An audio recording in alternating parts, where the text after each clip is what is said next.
गई है 2 बार। नहीं तो दादी अम्मी तो एक ही बार गई है। तो इन्होंने मुझे 2 बार क्यों बोला? इन्होंने 2 बार पलकें झपकाई। दादी अम्मी आप मुझे ठीक से जवाब दो, दुआबाजी मुझ पे शक कर रही हैं। नहीं नहीं, ऐसी बात नहीं है, मैं तो बस आजमा रही थी मोमो। पर तू बिल्कुल सही कह रही है, दादी अम्मी 2 बार गई हैं। एक बार दादा अब्बा के साथ और एक बार बिना किसी को बताए चुपके से गई थी। सिर्फ मुझे और दादी अम्मी को ही इसके बारे में पता है। दुआ को मैंने आज तक जो बताया है वो सब कुछ इसको याद है। पर ये तो आसान सा था। मेरा दूसरा सवाल, तो दूसरा सवाल ये है कि दादी अम्मी आपको इतना लजीज खाना बनाना किसने सिखाया? आपकी अम्मी ने या आपकी सासू अम्मी ने?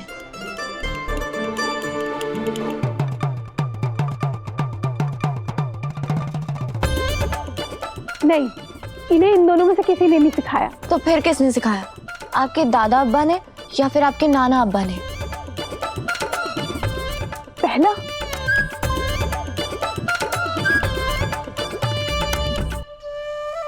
हाँ बाजी, कह रही है इन्हें खाना बनाना ना इनके नाना अब्बा ने सिखाया है। तुमने तो मुझे हैरत में डाल दिया मोमो। तुम्हें ये समझ कैसे आ रहा है कि दादी अम्मी क्या बोल रही हैं? इन्हें कुछ चाहिए होता है ना तो ये एक बार पलक झपकाती हैं तो मैं समझ जाती हूँ इनका हाँ है, और जब इन्हें कुछ नहीं चाहिए होता, ना कहना होता है, तो इनकी पलकें 2 बार लड़ती हैं ऐसे। तुम तो बहुत दहीन हो मोमो। अच्छा, अब सारी बातें छोड़ो, मुझे एक बहुत जरूरी, सबसे जरूरी सवाल पूछना है दादी अम्मी से। हाँ बाजी पूछो, मैं भी तैयार हूँ। और दादी अम्मी, हाँ दादी अम्मी भी तैयार है, पूछिए। दादी अम्मी, मेरा सवाल ये है कि आप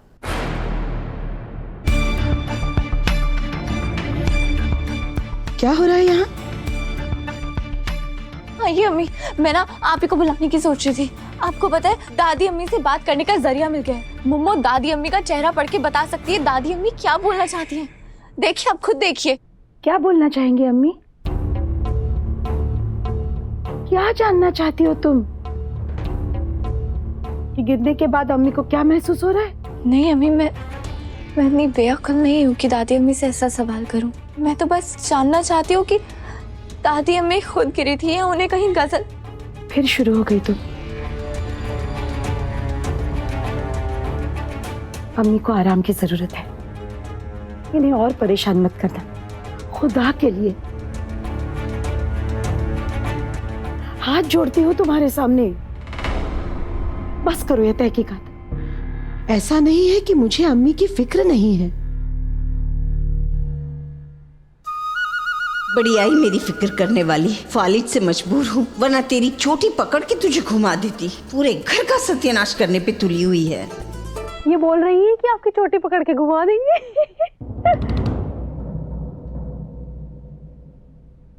मुमताज बानो, कम बोलने से खरी खोटी सुनने का खतरा भी कम हो जाता है। तुम इसकी बातों में आ गई? मैं ऐसी बात नहीं है, मैं तो बस दादी अम्मी की परेशानी दूर करना चाहती हूँ। मैं जानती हूँ वो कितनी परेशान है और उनके जहन में जरूर कुछ चल रहा है जो। दुआ दुआ मेरी बच्ची, कैसे समझाओ तुम्हें? इन बेकार की बातों को अपने जहन से निकाल दो बेटा, और मेरी उस दुआ को ढूंढो जो मेरे लिए बेटी से बढ़कर है, मेरी सबसे सच्ची सहेली है।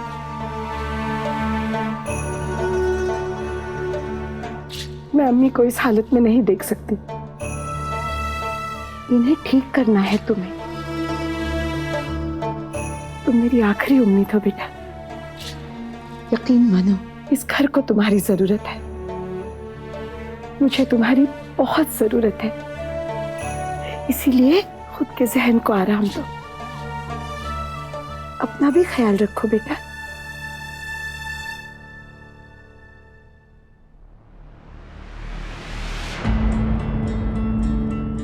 मुम्मू बानो, रात बहुत हो गई है, क्या इरादा है? आज यही रहना है या अपने घर भी जाना है? चलो।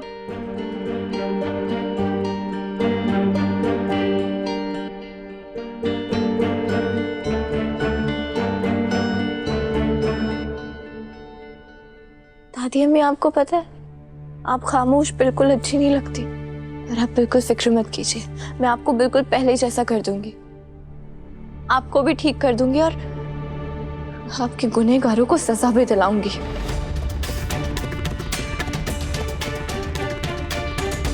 बस उसके लिए मुझे आपकी मदद की जरूरत है। मोमो तो चली गई, पर आप मुझे बताइए आप क्या कहना चाहती हैं। मैं समझने की कोशिश करूंगी, आप बताइए मुझे, बताइए ना। मेरे चेहरे पे बड़े बड़े हर्फ में लिखा है दुआ। मुझे गजल ने धक्का दिया था, वो तेरी गृहस्थी उजाड़ देना चाहती है। कैसे समझाऊं? हमारे दुश्मन हमें कमजोर समझते हैं दादी अम्मी, पर मुझे उनका भ्रम तोड़ना है। पर आप देखिएगा कि मैं क्या करती हूँ। बस मुझे आपकी दुआओं की जरूरत है, आपकी दुआ को, आपकी दुआएं चाहिए बस।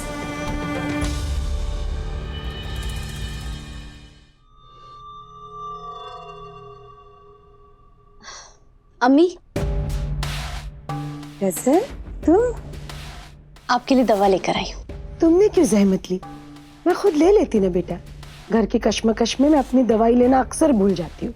आप ऐसे ही भूल जाया कीजिए, आपकी बेटी है ना याद दिलाने के लिए। जीती रहो, हमेशा खुश रहो।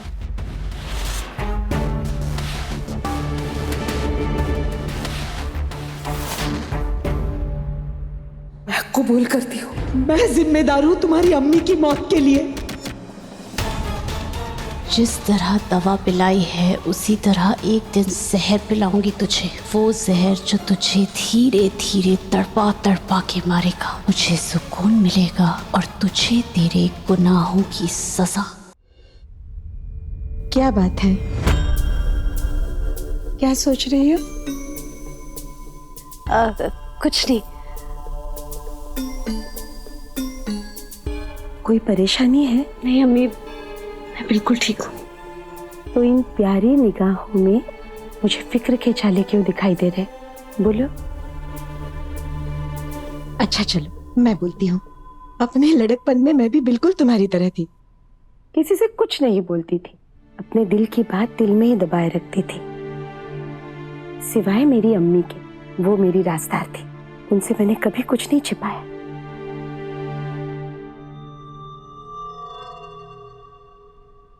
क्या हुआ बेटा? अम्मी, मैं थक चुकी हूँ। जब से इस घर में आई हूँ, इस घर का हिस्सा बनने की कोशिश कर रही हूँ, लेकिन ये घर है कि मुझे कबूल ही नहीं करता। अम्मी, अम्मी कब होगी ये कोशिश मेरी कामयाब? ऐसी बातें क्यों करती हो तुम? इस घर ने, मैंने तुम्हें कबूल किया है। नहीं अम्मी नहीं, हर दिन मुझे गैर होने का एहसास दिलाया जाता है और किसी और से क्या शिकायत करूं? मेरी अपनी दोस्त दुआ हर वक्त मुझे शक की निगाहों से देखती है अम्मी। हमेशा हमेशा मुझे भला बुरा कहती है। अम्मी, अम्मी मैंने क्या बिगाड़ा है उसका? अम्मी ऐसा क्यों करती है मेरे साथ?